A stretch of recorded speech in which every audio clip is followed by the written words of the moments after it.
Well, good morning. Rian Kutsia, Fortis Proactive Defense Solutions. And today I am speaking to Wesley-Mark Jonsson. Wesley is currently a fourth-year student on the Loan Operator Training course. Wesley, thank you for joining us from Joburg. Welcome. Oh, thanks for having me. I'm looking forward to it. I think this is going to be fun.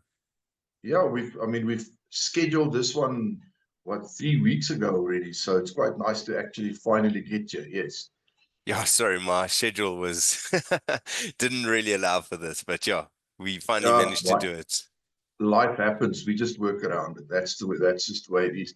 Wesley, I'm interested in your journey. Mhm. Firstly, your journey up to the point of getting to know about loan operator and joining, and after that, we'll talk about your loan operator journey.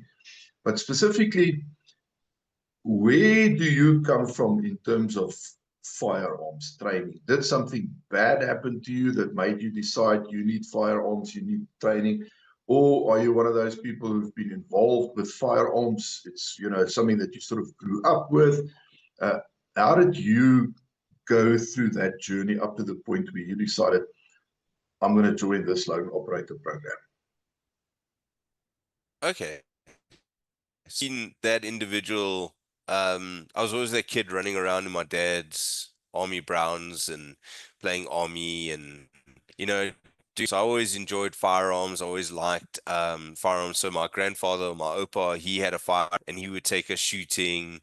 Um, And I remember, and it wasn't anything major. I mean, we literally went to a range and we would shoot like 5 shots or something, and that was super exhilarating for me. My uncle was in the Air Force, and he always had a firearm with him. I knew he had a firearm with him, but I was never really exposed to it. But I've always liked guns and knives and that sort of stuff. So like kind of like growing up, I never I guess I never had a firearm until I decided, you know, when I became adult, like, no, there's something I want to get into. I like the shooting. I want to start getting into it. Um, and it was actually after I got married that I decided, okay, cool. Now I'm gonna actually go down all of that. There was nothing bad happened. Nothing bad happened Mhm. for like the discussion or like facilitated for me to be like, okay, now I need it. Um, I think I always was going to go down this path anyway. And I just kind of did. There was one day when I went out for a run and we have like spikes on our wall, whatever, and that I saw like the Mhm. spikes were bent down. And so I saw that when I went out for the run. So I knew someone had attempted, but obviously when they looked over them, I must have anyway. So that just kind of, I guess, gave me a kick up the butt to say, okay, cool, you need to do something. Because I thought, what would have happened if someone did do that? How would you have protected your wife and your family? So that Sure. protecting, I want to say, protect mindset's always been there. So I had to get my firearm, and then, like once you get it and you go through the license and you go through that incredibly long period until you actually do get your firearm, then I decided, okay, well, let me start shooting, and I started doing the competitive shooting.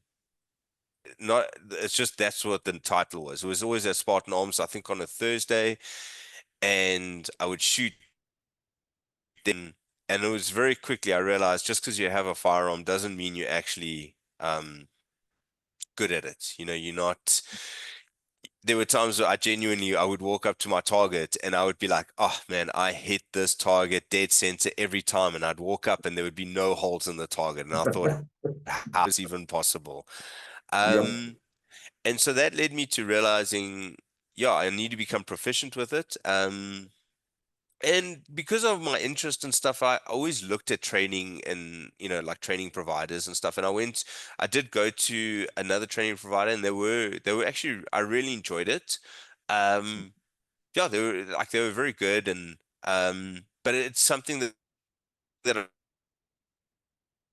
and that kind of led me to learning about loan operator, and kind of going down that road. So to answer your question, like I've always enjoyed firearms. I've always enjoyed that sort of stuff. And I think it was just a natural progression for me to get into it and learn how to do it. But I very quickly realized I needed to be proficient at it. And how do I get proficient as quick as possible?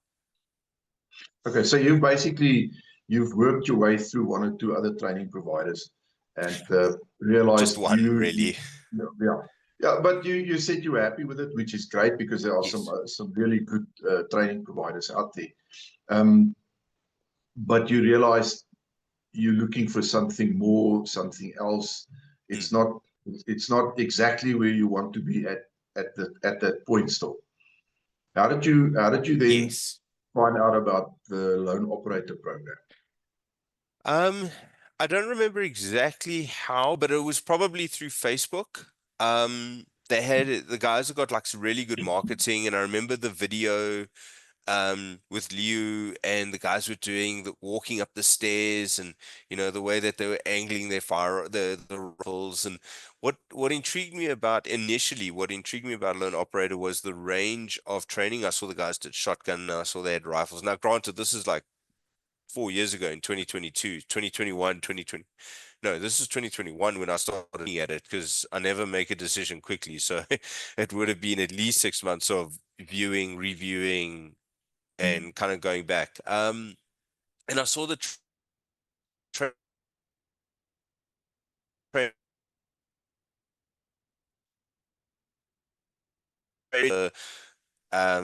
it fitted my budget. Mhm. It was once Saturday a month. Um, it wasn't very costly.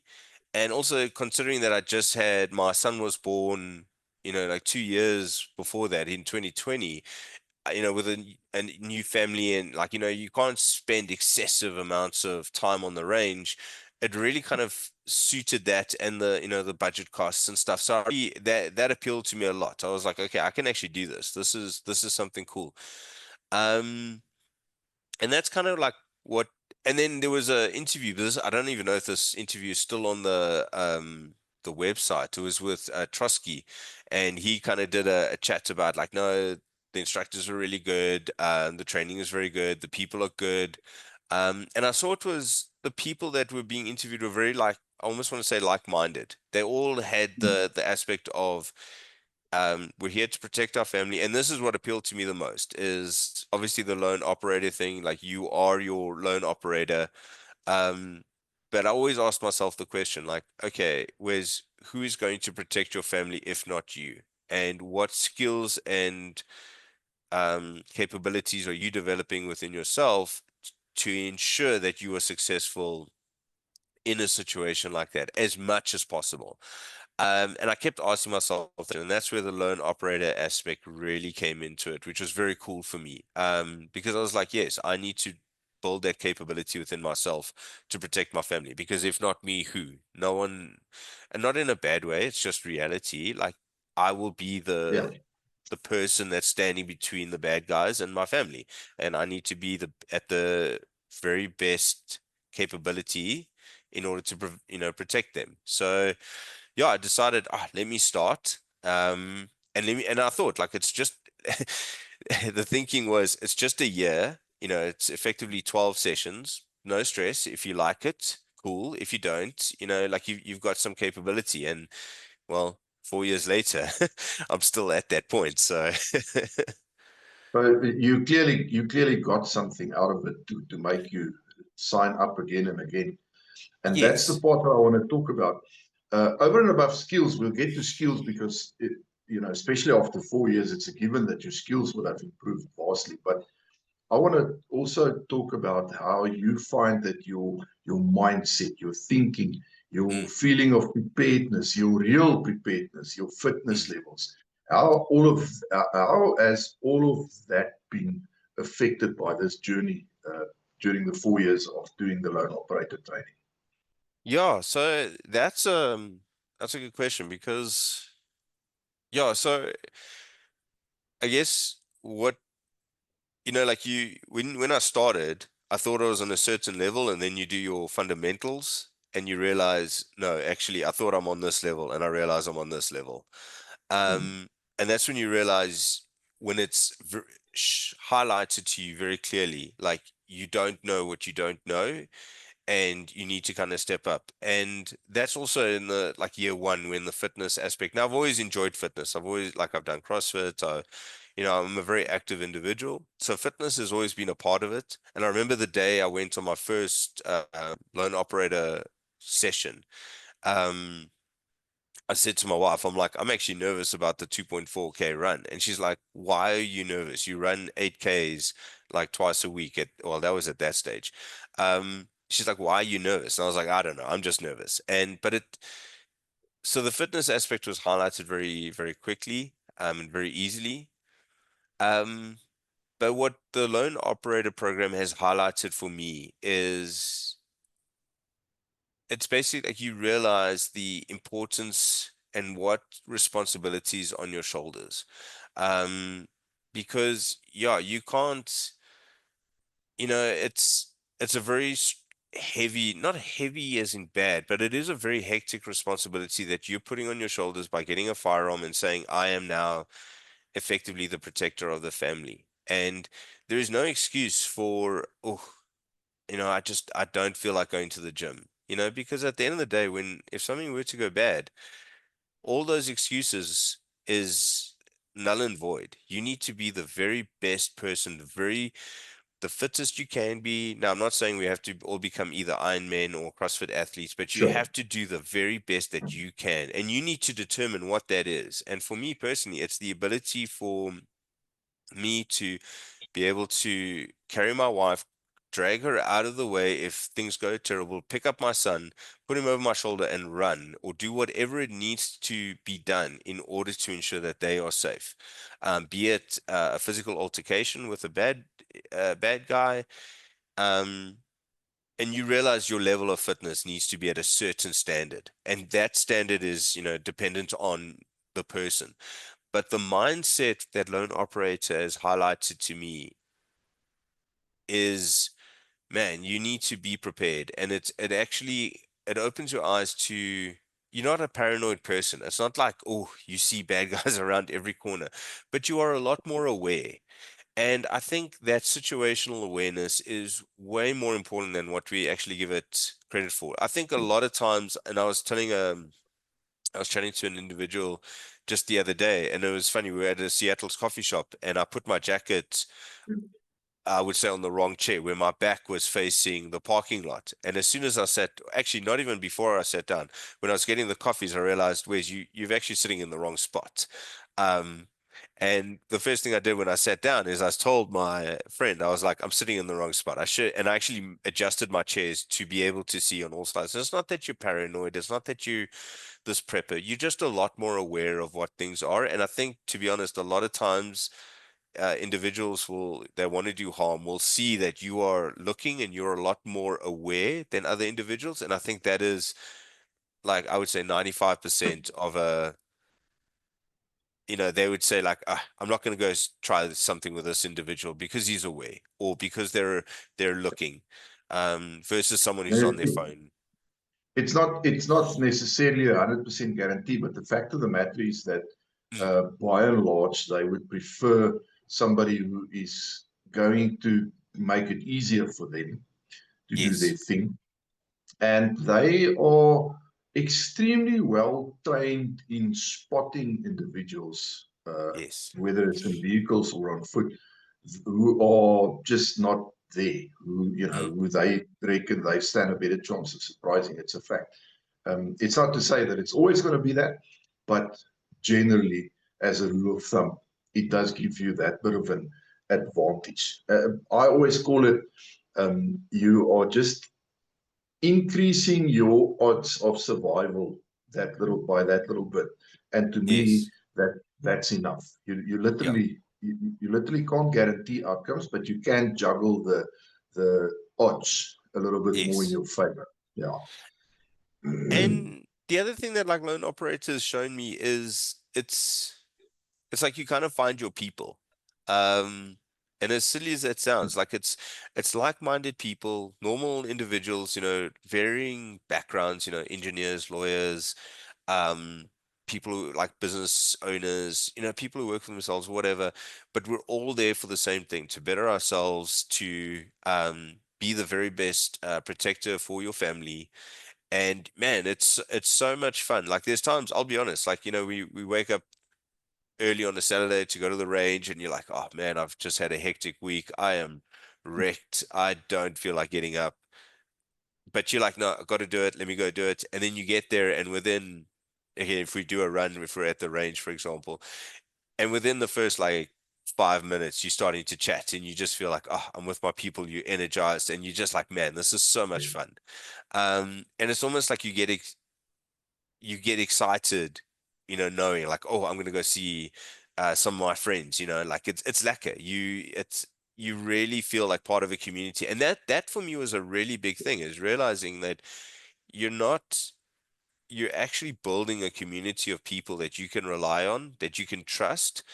Um, and to be honest, you trust them very highly, because there are people within Lone Operator, and I wouldn't say a little bit, there are a lot, if I'm just thinking of their names now, that I could call and say, "Hey, I need your help," and they would answer that call, and then they would come and say, "Yes, cool. What do we need to do? How do we make this work?" And I know if one of the guys phoned me, same thing. It's like, cool.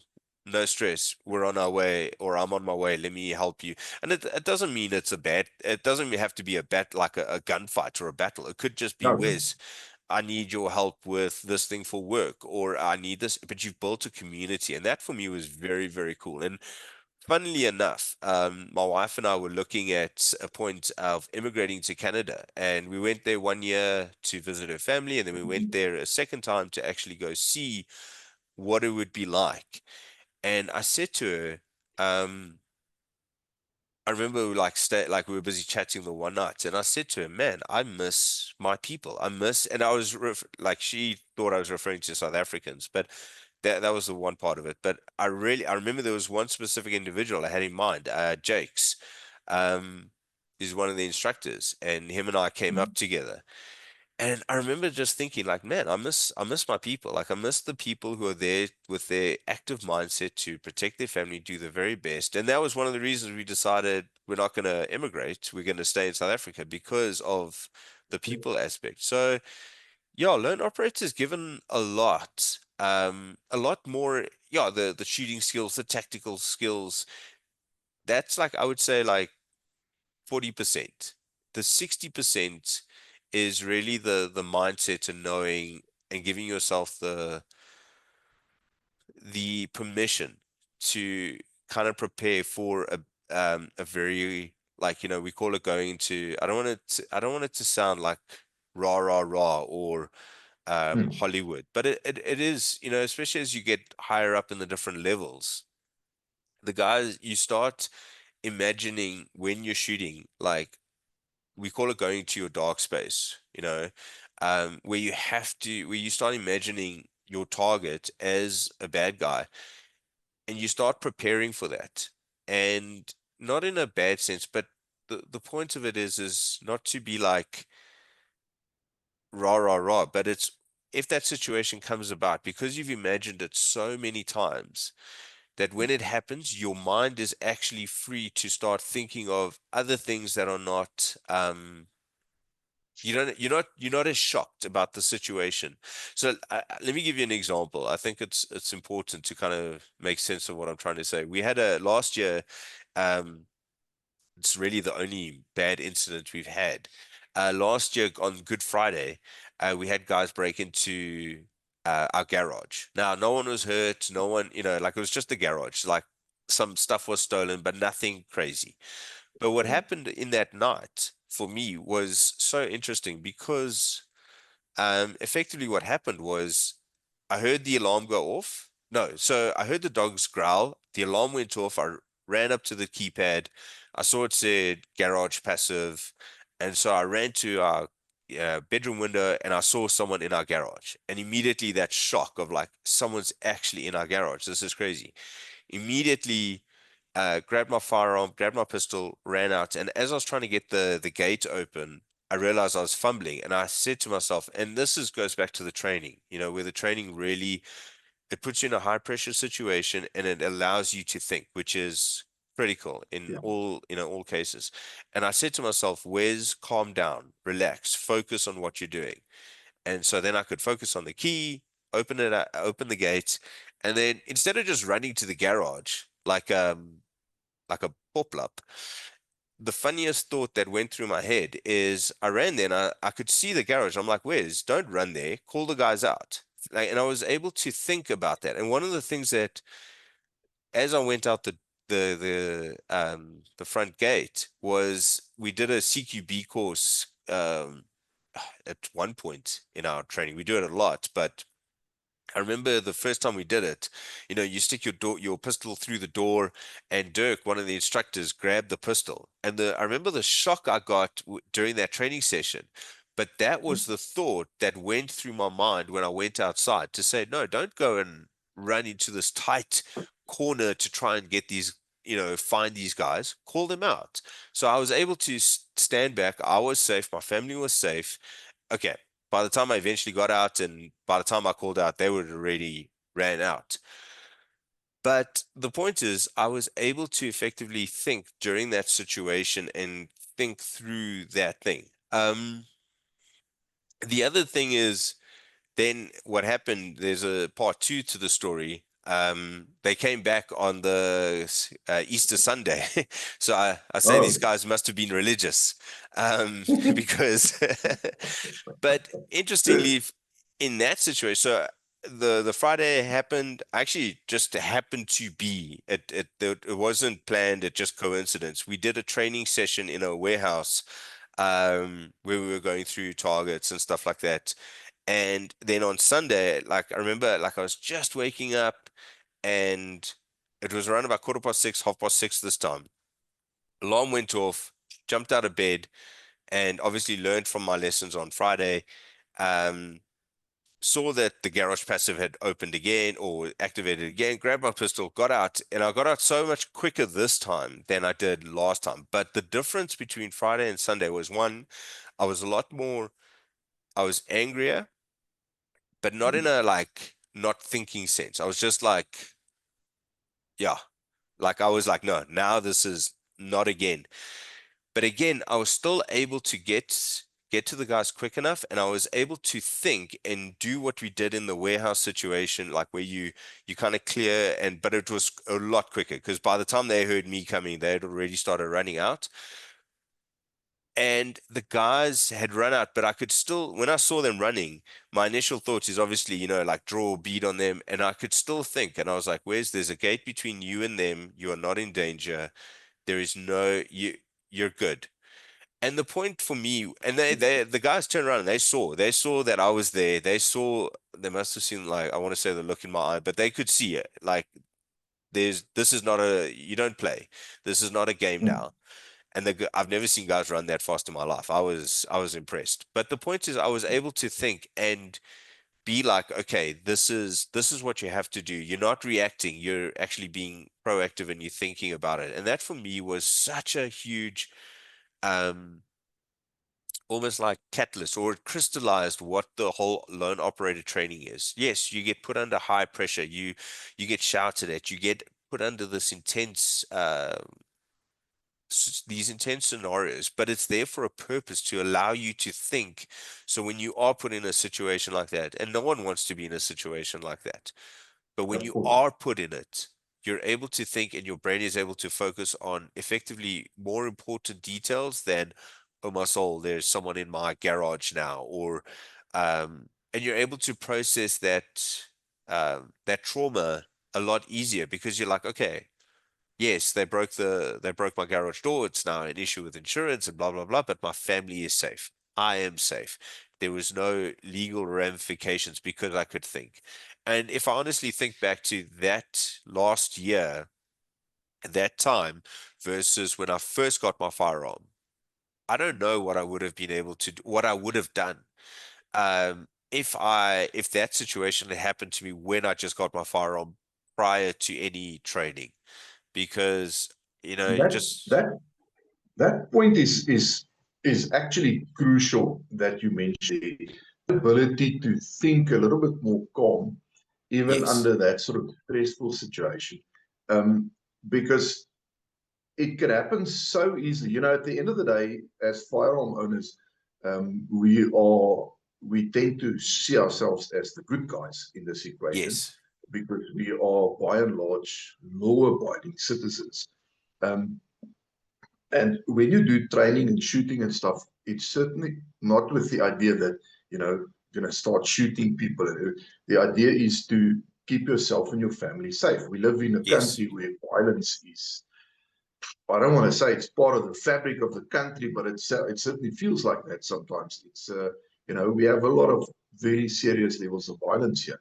Mm. And the mere fact that you could stop yourself from getting so carried away as to shoot at them as they are running away, even when there is a gate, like a garden gate type of setup between you and them. So you could see them, they could see you, but that gate was still between you, and they were running away, and they were not shooting at you.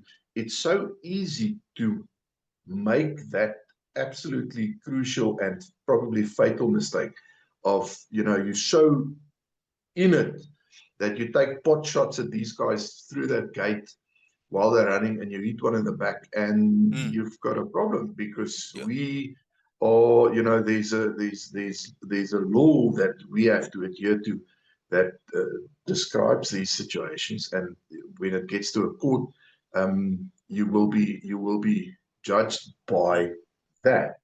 And to me, the fact that you were able to manage that situation to the extent where you could remind yourself, they're running, they're not shooting at me, I'm behind a gate even, I'm not, in my life is not in danger at this very moment. I can't shoot at these guys now. Yeah. Not legally, that's crucial. That Yeah. capacity to think under this sort of duress is, I think it's a vital survival skill at the end of Yeah. the day. No, and agreed. And I think, and that was where, so those are the two things, the thinking of Dirk grabbing my pistol and knowing not to go into, because you could just get carried away and just run. And just because you have a firearm doesn't mean that you're armed. And also the second part, where I was able to think back. But then on the reverse side, and this is where, you're talking about the mindset, and it does sound a bit rah, rah, rah, but it's that the training has built within me, and I feel a lot of my friends in the LO class and stuff like that, this resilience and this resilience in knowing and having confidence in my capabilities. But it's almost like someone, you flip a switch, or it's like, like, I don't know if the reference will make sense, but um where you turn Super Saiyan. You're like, okay, everything is fine. Now I'm gonna go one step deeper. But it's like, I know within myself that if something bad were to happen, if, let's just say, guys were to break into the house, and I would have to confront them. That level of confidence and training to know I know what I need to do to protect my family, and there is no question about it. And that giving myself permission to say, whatever it takes, I will protect my family, and knowing that I have that skill set. So it's on both sides. It's the ability to think, but then also the ability to know within yourself, like, yes, I'm, you never really ever sort it. It's not like you ever reach this No, level of where you are, I'm at this point. That's the funny thing about lone operator is you build this capability within yourself, but I would honestly say, for me at least, every session that we do, and it is still like it's just once a month, but there will be something more than one normally, where you will identify a nugget or a piece of information where you're like, oh, I am lacking in this capability. One of the classes we did was CQC, close quarter combat, where if someone were to try and, two or three people were to come after you, how would you defend them against yourself? And I'm I'd like to say, like, quite a strong individual. I'm not the strongest, but I'm not the weakest. But even I found, just trying to take on three people, you need a certain level of skill set. And I realized, Wes, you need to get your ground fighting and your stand-up fighting game up. And yes, granted, I did taekwondo when I was a kid. I got to a high level. That was 20 years ago, you know.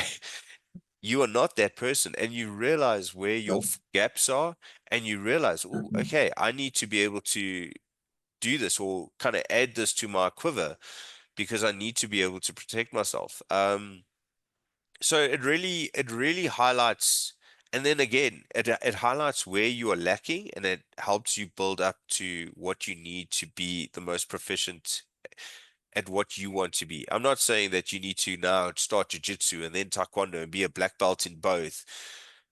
Do what you can that fits your lifestyle and fits your your schedule and all of that. But you will very quickly, I believe, realize like what you need to do. And then also the other side, which I thought is very cool, is to test your equipment. You will very quickly see what equipment you're running and how well it runs in those situations and scenarios, and you will see what do you need to change or what do you need to adapt, with it. Like a friend of mine was saying, he read an article that you should actually run your firearm and your equipment in the rain and in the mud, to see what it does. And then we thought about that, like, oh, have we ever done that? And the answer is yeah. Like, there's been quite a few cases where we're doing it at night and it's raining and it's cold and you're running your light and you're like, oh, what does my firearm do in the rain and in the mud? And you get to start trusting yourself and your equipment, and you just become a lot more capable. I don't know if that's answered your questions. It certainly did. I'm gonna end it there. I think that is a proper mouthful of extremely valuable feedback. Ladies and gentlemen, Wesley-Mark Jonsson. Just for the audience, you know the drill. Please like the video, subscribe to the channel, and click on that bell icon so that you can get notifications of all our new videos. And if you are in any way interested after this conversation in learning more about the loan operator, there's a whole bouquet of different training courses. Mm. There is a link in the description below the video. Click on that, go check it out, and we look forward to seeing you on a shooting range one of these days. Wesley, thank you so much for joining us. Thank you for your time. Thank you for sharing your story with us. Highly appreciate it. No, it's my pleasure. Thank you.